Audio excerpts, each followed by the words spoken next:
I recently had an opportunity to visit a number of the ships and bases attached to this command.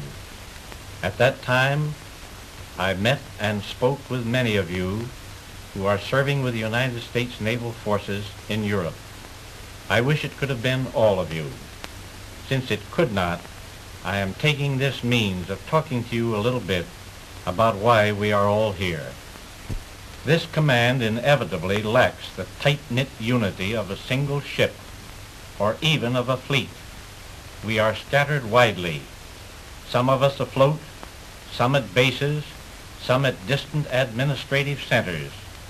Some of us have spent a lifetime in the Navy, others but a few months. Some are veterans of hard-fought battles on far-off beaches. Some have yet to hear a single shot fired in action. Yet we have our own kind of unity. Young or old, veteran or recruit, shipborne, airborne, or shoreborne, we have one thing in common. We are all taking part in one of the greatest military ventures of all time. For as I need scarcely tell you, we are approaching the climax of this war, the invasion of Europe. And in that invasion, the United States Navy will be right in the thick of it. When the day comes, each of us will have a share. I know that it's a bit hard for some of you to realize this. There are a lot of dull jobs in the Navy, and it's easy to get restless from time to time and to think they're not important. But if you think that, you're wrong. Every job is important. Never forget that the Navy is first a collection of individuals doing their jobs.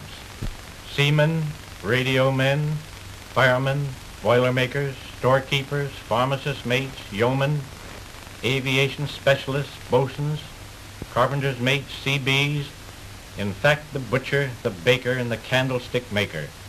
I cannot name you all, but you know the list as well as I do. All of you combined make the team. I am particularly proud of the fact that a large part of this command is composed of men and ships of the amphibious forces. You amphibians have inherited the oldest tradition of sea warfare. Those tough old Greeks who ran their ships up on the beach at Troy were amphibians. So were the Viking sea rovers who fought on every coast of Europe and who crossed the Atlantic in their small craft. You are a new element in our Navy, a product of the conditions brought about by this war. But you have already established a record for technical skill, seamanship, and bravery which equals that of any other branch of the service. When the history of this war comes to be written, you of the amphibious forces are going to take up some of the brightest chapters in the book.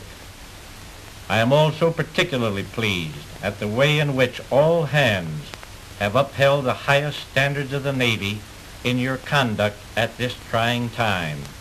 You have shown that you realize each of you is being judged over here as the representative of our country. I know that many of you have made warm friendships. We can have no finer asset than an understanding of our allies and their problems. We fight side by side. It is essential to our success that we act together with one mind, one heart, and one soul. Our people at home and our allies abroad alike look to us for victory.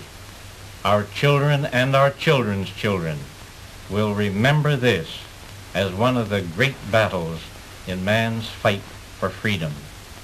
They will be proud that their family had a man to play a man's part at this crucial moment. To each of you belongs the heritage of the brave men who made our Navy great in the past. To each of you belongs the privilege of adding fresh glory to that heritage. Good luck, and God bless you.